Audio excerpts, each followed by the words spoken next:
friends, Assalamu alaikum. Welcome back to our channel. ഇന്ന് ഞാൻ ഇവിടെ ഉണ്ടാക്കാൻ പോകുന്നത് ഒരു ബീട്രൂട്ട് പച്ചടിയാണ്. നമുക്ക് എങ്ങനെ ചെയ്യുന്നത് ഇവിടെ കാണാം. ഞാൻ അതിനു വേണ്ടി ഇവിടെ ഒരു ചെറിയൊരു ബീട്രൂട്ടാണ് എടുത്തിരിക്കുന്നത്. അത് ചെറുതായി ഗ്രേറ്റ് ചെയ്യാം. ഗ്രേറ്റ് ചെയ്ത് വെച്ച ബീട്രൂട്ട് നമ്മൾ കുക്ക് ചെയ്യാൻ പോകുന്ന പാത്രത്തിലേക്ക് മാറ്റാം. അതിലേക്ക് ഒരു 1/2 കപ്പ് വെള്ളം യൂസ് ചെയ്തിട്ട് വേവിക്കാൻ വെക്കുക.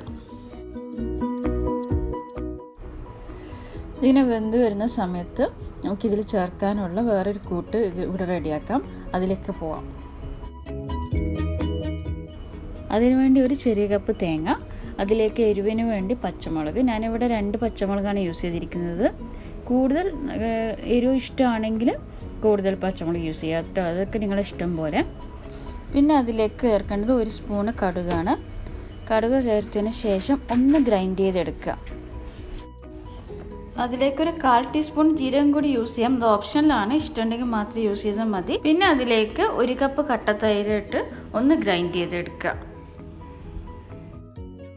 അപ്പോഴേക്കും നമ്മൾ വേവിക്കാൻ വെച്ച ബീട്രൂട്ട് ഇവിടെ റെഡി ആയിട്ടുണ്ട്. അതിനെ നന്നായിട്ടൊന്ന് അടിച്ചെടുക്കാം.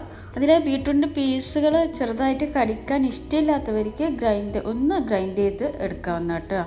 അതിലേക്ക് നമ്മൾ അരച്ച് വെച്ച കൂട്ട് ഒഴിച്ച് നന്നായിട്ടൊന്ന് ഇളക്കി കൊടുക്കുക. ഇതിലേക്ക് ആവശ്യത്തിന് ഉപ്പ് ചേർക്കാം.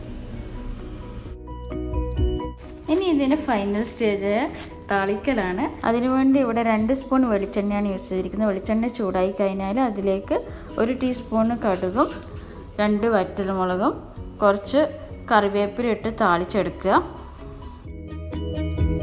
ഈ വെളിച്ചെണ്ണ റെഡിയായി വെച്ച ബീട്രൂട്ട് പച്ചടിയിലേക്ക് ഒഴിക്കുക.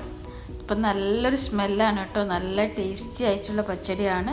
തീർച്ചയായിട്ടും എല്ലാവരും ഒന്ന് ട്രൈ ചെയ്ത് നോക്കുക. വളരെ ഈസിയാണ്. വീഡിയോ ഇഷ്ടമായാൽ ലൈക്ക് ചെയ്യുക, കമൻറ്റ് ചെയ്യുക, ഷെയർ ചെയ്യുക. നമ്മുടെ ചാനൽ സബ്സ്ക്രൈബ് ചെയ്യാത്തവരുണ്ടെങ്കിൽ സബ്സ്ക്രൈബ് ചെയ്യുക. Thank you for watching.